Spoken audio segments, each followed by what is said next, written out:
트럼프 대통령이 큰 폭의 지지율 격차를 막판에 좁히고 있습니다. 하지만 일부 여론조사에서는 여전히 큰 폭의 지지율 차이가 유지되고 있는 것으로 나타났습니다. 미 전국의 하루 코로나 신규 확진자 수가 6만 명에 육박하고 있습니다. 특히 중부지방의 주들은 큰 폭의 재확산 추세가 나타나고 있습니다. 캘리포니아 주민들의 총기 구입이 올해 들어 큰 폭으로 증가했습니다. 코로나 사태에 대한 불안감이 작용한 것으로 풀이됐습니다. LA 시의회가 식당 야외 영업을 연구하는 방안을 검토하기로 했습니다. 시정부 내의 담당 부서는 구체적인 검토 작업에 착수했습니다. LA 한인회장 선거가 우편 투표를 통한 직선제 방식으로 최종 결정됐습니다. 차기 회장 선거는 오는 12월 12일 실시하기로 했습니다.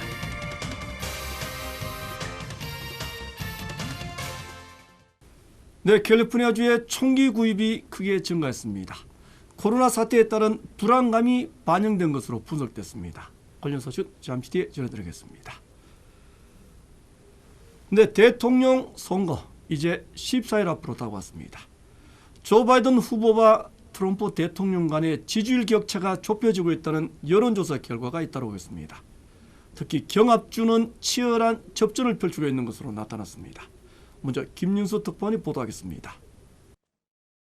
미국 선거 전문 웹사이트 리얼 클리어 폴리틱스가 오늘 발표한 바이든과 트럼프 두 후보 간 전국 단위 지지율 격차는 8.6%포인트입니다. 트럼프 대통령의 코로나19 감염 이후 두 자릿수까지 벌어졌던 격차가 줄어든 겁니다. 북부 러스트벨트 3개주와 남부 썬벨트 3개주 등 대표 경합주 6곳의 격차도 5%포인트에서 3.9%포인트까지 좁혀졌습니다. 최대 격전지 플로리다에선 격차가 1%포인트로 오차 범위 내로 줄었습니다. 6개 경합주에 걸려있는 선거인단만 101명으로 전체 당락을 좌우할 수 있는 핵심 승부처입니다. 트럼프 대통령은 단기간 판세 뒤집기를 위해 바이든 후보의 아들 의혹을 집중 공략했습니다. We've got to get the Attorney General to act. He's got to appoint somebody. This is major corruption, and this has to be known about before the election. 바이든 후보는 외부 유세 없이 모레 열릴 마지막 TV 토론 준비에 집중했습니다. 대신 코로나19 격리를 끝낸 해리스 부통령 후보가 잇따라 현장을 돌며 새 굳히기에 나섰습니다.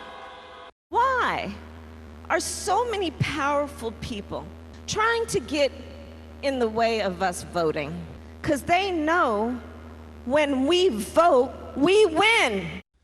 일부 여론조사에선 여전히 바이든 후보가 상당한 우위를 보이는 것으로 나타나 승부를 예측하기 힘든 혼전이 거듭될 걸로 보입니다.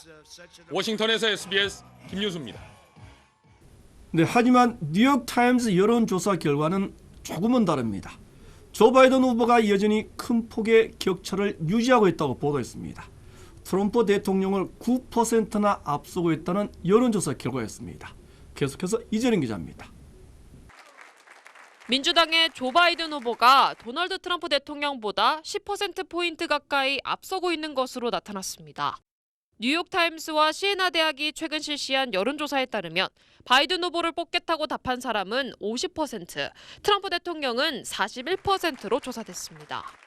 거의 모든 주요 현안에서 바이든 후보가 좋은 평가를 받았습니다. 코로나 바이러스 대응과 미국의 단합 등에 대해서는 바이든 후보가 각각 12%포인트, 그리고 20%포인트나 앞섰습니다. 특히 트럼프 대통령이 강점으로 여겨온 경제 부문에서도 우위를 뺏겼다는 분석입니다. 뉴욕타임스는 경기 부양안 협상이 계속 실패하면서 트럼프 대통령에 대한 유권자들의 신뢰도가 떨어졌다고 해석했습니다. 주요 지지자층에서도 차이가 있었습니다.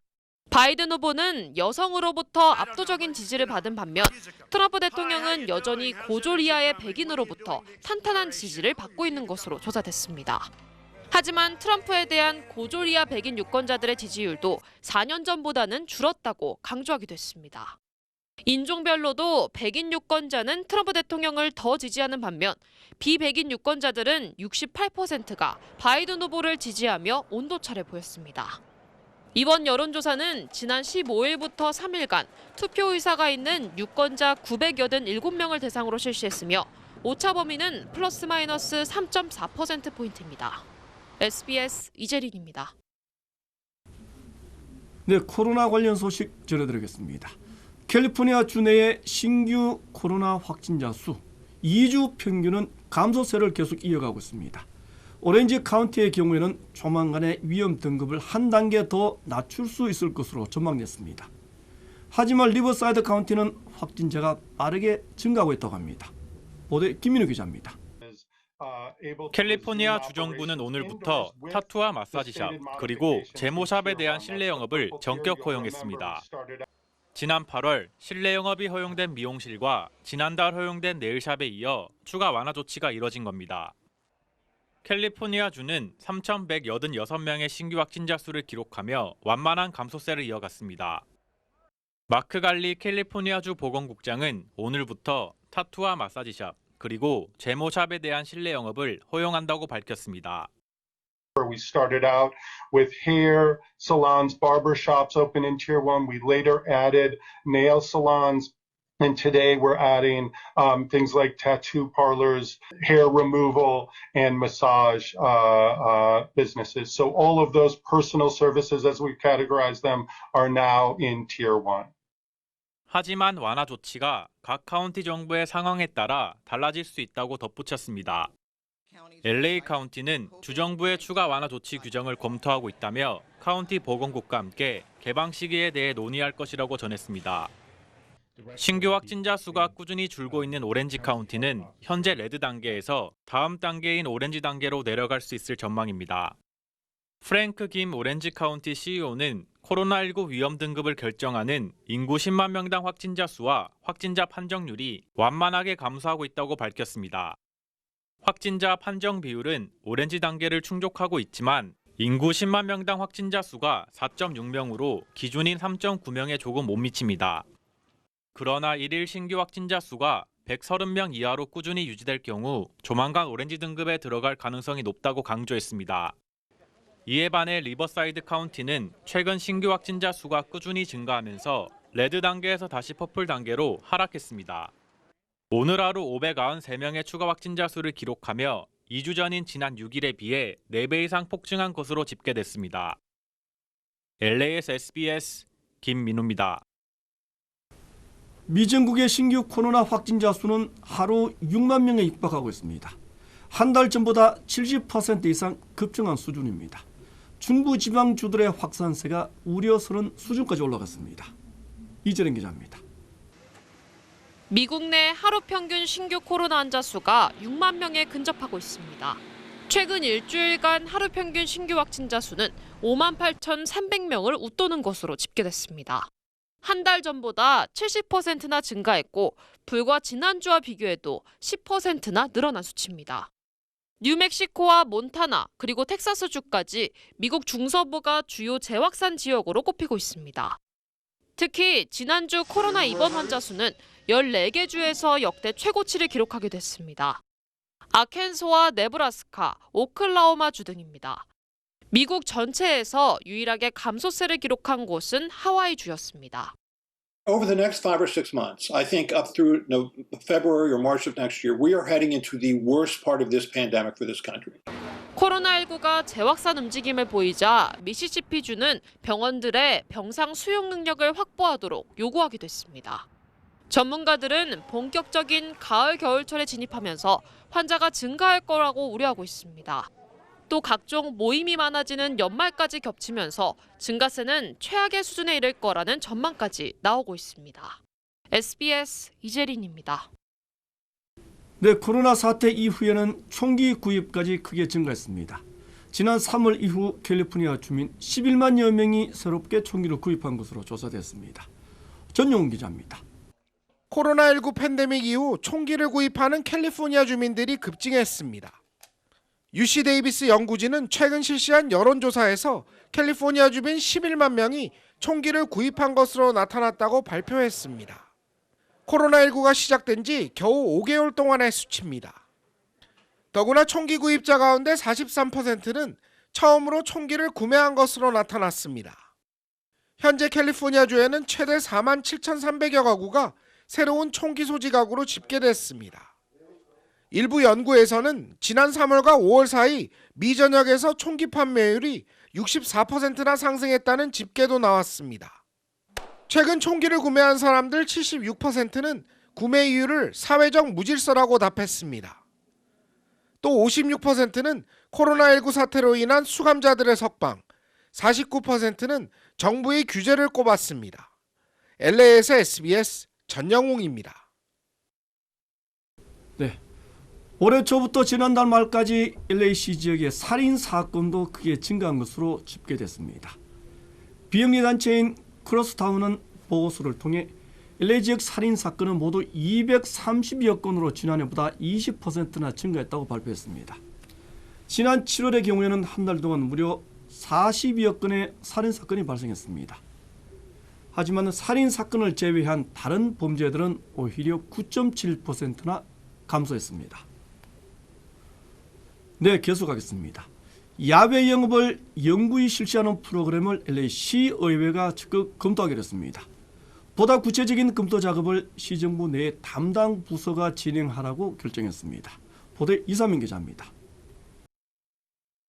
LA시가 허용한 식당 야외 영업인 아이프레스코 프로그램. LA시 의회 산하 교통위원회는 야외 영업을 영구화하는 방안에 대해 담당 부서가 보고서를 제출하라고 지시했습니다. 데이빗 뉴 시 의원이 제안한 야외 영업을 영구화하는 이번 방안은 부서가 안전과 위생 문제를 검토해 내용을 보고할 방침입니다. 전문가들은 보고서가 제출되면 사실상 허용하겠다는 뜻으로 풀이하고 있습니다. 업주들은 식당가의 야외 영업을 영구화시키는 안에 대해 긍정적인 반응을 보이고 있습니다. 이 야외에서 프레시한 에어가 통하는 데서 드시는 거를 굉장히 손님들이 세이프하게 생각을 하고 또 더 이제 어떻게 보면은 깨끗하게 생각을 하기 때문에 손님들의 반응이 훨씬 더 좋고. 코로나로 직격탄을 맞은 업주들은 야외 영업만이 업소가 살아남을 수 있는 길이라고 주장했습니다. 더구나 손님들까지 야외 영업을 영구화시키는 방안을 환영하는 분위기입니다. 괜찮아요. 우리가 자주 안 나가는데 어쩌다 나가면 그 백화텔에도 먹는 게 있으니까 조금 마음이 덜 답답해. 현재 LA 시내에서 야외 영업 프로그램에 참여하는 식당은 2,000여 곳으로 집계됐습니다. LA에서 SBS 이삼현입니다. 네, 전문직 취업 비자 자격을 대폭 강화하고 있는 연방 이민국에 대해 USC와 칼텍이 시행을 막기 위한 소송을 제기했습니다. 최첨단 기술을 보유한 인재들을 확보하지 못할 경우에는 결국 미국의 발전을 저해할 것이라고 주장했습니다. 이상민 기자가 보도하겠습니다. H-1B 비자 요건을 대폭 강화한 규정 시행을 막기 위해 연방 법원에 소송을 제기한다. 칼텍과 USC 그리고 4곳의 연구기관이 H-1B 비자 요건을 강화한 트럼프 행정부의 규정을 막기 위해 연방 법원에 소송을 제기했습니다. 이번 소송을 제기한 원고 측은 H-1B 자격 요건 강화 조건은 관련 비자 취득을 큰 폭 제한하는 조처라고 주장했습니다. H-1B 근로자들은 교육과 연구 개발 분야에서 중대한 역할을 담당하는 인재들이라고 원고 측은 설명했습니다. 새 규정이 시행될 경우 미국의 발전을 저해야 할 것이라고 강조했습니다. 더구나 H-1B 근로자들은 새 일자리를 창출할 수 있는 원동력이 되고 있다는 겁니다. 칼텍 측은 제트 추진 연구소를 포함해 160명의 과학자들과 공학자 등이 해당 비자의 근로자들이라고 밝혔습니다. USC도 H-1B 신분인 첨단 기술자들이 연구에 참여하고 있다며 강화한 규정 시행을 막아야 한다고 주장했습니다. SBS 이삼현입니다. 네, 부하 행정 직원들에게 반말과 막말을 수시로 합니다. 조롱까지 하기도 합니다. 심지어는 인육을 먹고 싶다는 말까지 했다고 합니다. 이런 한국 외교관이 시애틀 총영사관에서 근무하고 있다고 합니다. 보도에 김아연 기자입니다. 미국의 한 총영사관에서 근무 중인 부영사 A씨가 공관 행정직원들에게 한 말이라고 국민의당 이태규 의원실에 제보된 내용입니다. 인간 고기가 맛있을 것 같아 꼭 인육을 먹어보려 한다. 일본인인 자신의 할머니 덕에 조선인들이 빵을 먹고 살 수 있었다. 외교관 자질은 물론 상식마저 내버린 듯한 망언을 했단 겁니다. 직원에게 퇴사하면 끝까지 괴롭힐 거라고 폭언하고 욕설을 퍼붓는가 하면 자신의 재산을 과시하면서 그 월급으로 생활이 가능하냐 조롱까지 했다고 했습니다. 참다 못한 직원들이 지난해 10월 신고했지만 외교부 감사 결과는 A 부영사에 대한 장관 명의 경고에 총영사관에 대한 기관 주의 처분이 전부. 외교부 감찰반은 미국 현지 조사와 이후 이메일 조사를 통해 A 부영사의 폭언 등에 대한 직원들 증언을 확보하고도 주장이 상반된다, 증빙 자료가 없어 곤란하다며 경징계 처분을 했습니다. 인육 발언은 직원들 조사 과정에선 듣지 못했다고도 했습니다. 제보 내용에 대해서 정밀 조사를 실시하였고 적절한 조치가 이루어졌습니다. 하지만 동료 직원들의 증언이 있는 상황에서 경징계 처분은 사안의 심각성에 비해 안이했다는 비판이 제기됩니다. A 부영사는 해당 총영사관에서 그대로 근무하고 있는데 공간 간부들은 SBS의 확인 취재에 응하지 않았습니다. SBS 김아영입니다. 네, 거대 IT 기업인 구글이 반독점 소송을 당했습니다. 연방법무부는 구글이 불법 행위를 통해 독점적인 지위를 계속 유지해왔다고 주장했습니다. 하지만 정치적인 음모가 있다는 주장도 나왔습니다. 김종원 뉴욕 특파원이 전하겠습니다. 미국 법무부가 구글을 상대로 낸 소장입니다. 구글이 인터넷 검색과 광고 등의 분야에서 불법으로 시장 독점적 지위를 유지하고 있다고 썼습니다. 20년 전 혁신적 스타트업 기업의 모습은 사라지고 인터넷의 게이트키퍼가 됐다고도 주장했습니다. 구글이 자신들의 검색 엔진 등이 기본 앱으로 깔린 상태에서 스마트폰과 컴퓨터가 판매될 수 있도록 제조사와 통신사에 수십억 달러를 제공함과 동시에 경쟁사의 앱이 깔리는 건 방해했다는 겁니다. It's going to take years for Google to litigate this. Then they will have to face that litigation for at least 5 years. 구글은 즉각 반발했습니다. 구글 측은 소비자들의 선택이었을 뿐 구글을 사용하도록 강요를 한 적도 경쟁사의 시장 진입을 방해를 한 적도 없다고 주장했습니다. 일각에선 구글이 보수 진영에 불공정하다며 평소 불만을 나타내던 트럼프 대통령이 대선을 앞두고 정치적인 셈법으로 소를 제기한 게 아니냐는 분석도 나오고 있습니다. 거대 IT 기업의 독점 문제는 그동안 민주당이 주로 문제를 제기해왔던 만큼 이번 대선에서 누가 대통령이 되든 구글에 제기된 반독점 소송은 쉽게 끝나지 않을 것이란 분석이 지배적입니다. 뉴욕에서 SBS 김종원입니다. 네, 지난달 미국의 신규 주택 착공 건수가 전달보다 1.9% 늘어났습니다. 사상 최저 수준의 기준 금리와 코로나 사태가 주택 수요를 증가시킨 것으로 전문가들은 보고 있습니다. 단독주택 착공이 전체의 78%나 됐습니다. 신규 주택 허가 건수는 5.2%까지 올라갔습니다.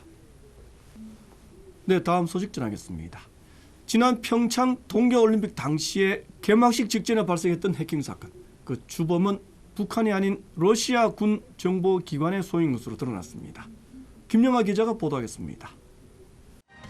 평창 동계올림픽 개막식이 열렸던 지난 2018년 2월 9일 개막식 시작 20분 전부터 조직위 홈페이지에 접속장애가 생기고 조직위와 스폰서 업체 등 관련 서버 50여 대가 파괴됐습니다. 이 때문에 입장권 판매는 물론 선수촌 관리와 유니폼 지급 등 50개 넘는 서비스가 12시간 가까이 차질을 빚었습니다. 당시 사용됐던 악성 파일 중 하나입니다. 정부 부처가 보낸 문서처럼 보이지만 전문 프로그램으로 분석하니 숨겨졌던 수많은 매크로 명령어들이 드러납니다. 파일을 열면 악성 파일들을 추가로 생성하면서 정보를 탈취하거나 삭제하고 시스템 전체를 파괴하는 방식입니다. 미 법무부는 이 해킹이 러시아군 정찰총국 GRU의 특수조직 74455의 소행이었다고 밝혔습니다. 평창올림픽 당시 정부 주도의 도핑 적발로 러시아 선수단의 국기 사용이 금지되자 보복 차원에서 공격한 것으로 보인다며 러시아군 전현직 장교 6명을 기소했습니다. 2017년 프랑스 대선과 2015년 우크라이나 전력망 해킹 등도 모두 이들의 소행으로 드러났습니다. These cyber attacks are unmatched in their destructive manner and disregard for public safety and innocent victims. 이들은 또 낫페티아라는 악성 코드 공격으로 전 세계 300여 개 기업을 해킹했는데 피해 규모가 우리 돈 1조 1,400억 원에 달한다고 미 법무부는 밝혔습니다. SBS 김영화입니다. 해외에 거주하고 있는 기소 중지자들을 위한 특별 자수 기간이 오는 26일부터 시작됩니다. 12월 24일까지 2달 동안 계속됩니다. 정부의 주요 한인사회 소식을 종합해드리겠습니다. LA 총영사관이 한국 기소중지자 특별자수기관을 운영합니다. 총영사관은 기소중지 제외국민 특별자수기관은 오는 26일부터 12월 24일까지라고 밝혔습니다. 기소중지 특별자수 대상은 1997년 1월 1일부터 2001년 12월 31일 사이 부정수표 단속법 위반과 근로기준법 위반, 사기죄, 횡령죄 등으로 입건돼 기소중지 상태인 제외국민입니다.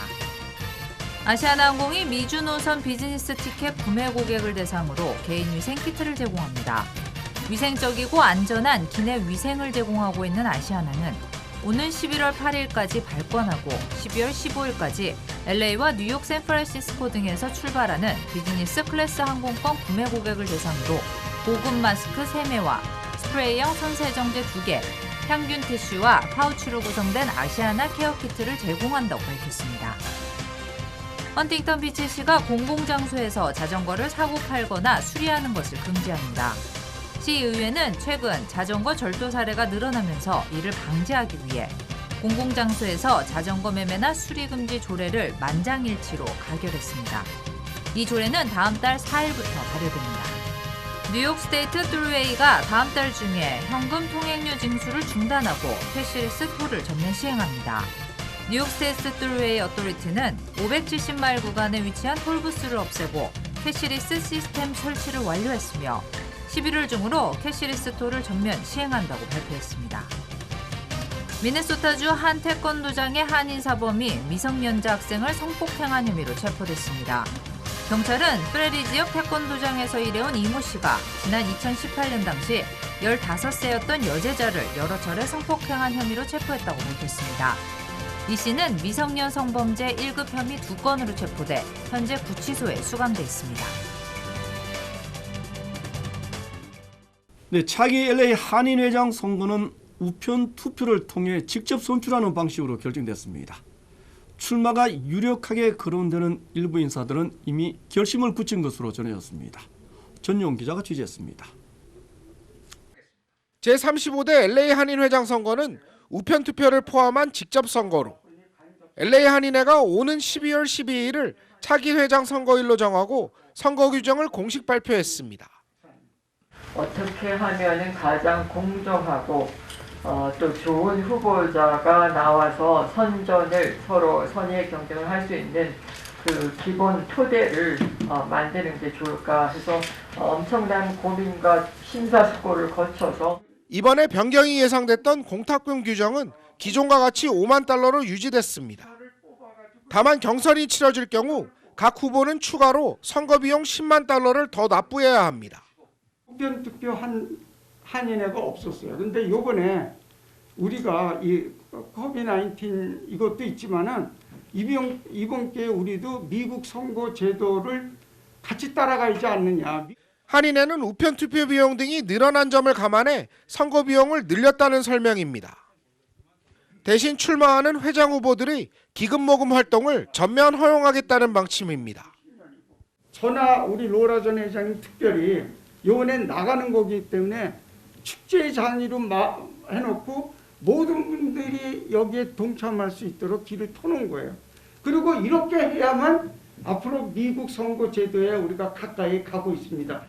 한인회 이사 3명과 외부 인사 4명으로 구성된 선거관리위원회는 어믹청 한인회 부이사장이 위원장을 맡았습니다. 이미 출마를 공식화한 데이비체 한인회 수석부회장은 공정한 선거를 다짐했습니다. 직선적인 우편 투표를 한다는 것에 대해서는 저도 대단히 찬성하고 있습니다. 이번 한인회가 공정하게 해줄 거라고 저는 반드시 믿고 있고요. 또 출마가 예상되는 조갑재 LA 한인축제재단 회장은 선거 규정 발표 후 마지막 검토 작업에 착수한 것으로 전해졌습니다. LA에서 SBS 전영웅입니다. 네, 후쿠시마 원전 오염수를 바다에 방류하기로 사실상 결정한 일본 정부. 일본 내의 반발이 계속 확산되고 있습니다. 일본 정부는 방류 시기에 대해서는 여전히 함구하고 있습니다. 유승재 특파원이 전하겠습니다. 후쿠시마현 주민들이 도쿄 총리관저 앞에서 원전 오염수 해양 방류에 반대하는 집회를 열었습니다. 汚染水を海に流すな! 汚染水を海に流すな! 집회에 앞서 열린 기자회견에서는 다음 주 해양 방류를 결정하려는 일본 정부에 대한 성토가 잇따랐습니다. 이들은 정부와 도쿄전력이 방류 전에 원전 오염수를 재처리하고 500배의 바닷물로 희석한다고 하지만 1차 처리에서 걸러지지 않은 860조 베크렐의 삼중수소와 기타 방사성 물질은 그대로 바다에 흘러들게 된다고 주장했습니다. 후쿠시마 주민들은 지난 주말부터 받은 6,800명분의 반대 의견서도 정부에 제출했습니다. きちんとした説明もされない、私たちの意見も聞いてくれないというところで、これを解決を急がれるということは怒りだけ、また騙されたというような。 후쿠시마 북쪽 미야기현의 무라이 지사도 정부의 소통 부재를 지적하며 폭넓은 논의가 필요하다고 말했습니다. 報道があって以降ですね、政府の方から何ら我々の方に情報提供はございません。国民的な議論が行われたというふうには受け止めておりません。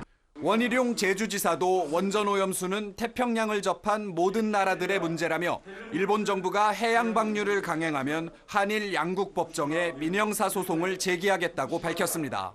국내외에서 이렇게 반발 움직임이 거세지고 있는데도 일본 정부는 아직 오염수 해양 방류를 결정할 시기조차 분명히 밝히지 않고 있습니다.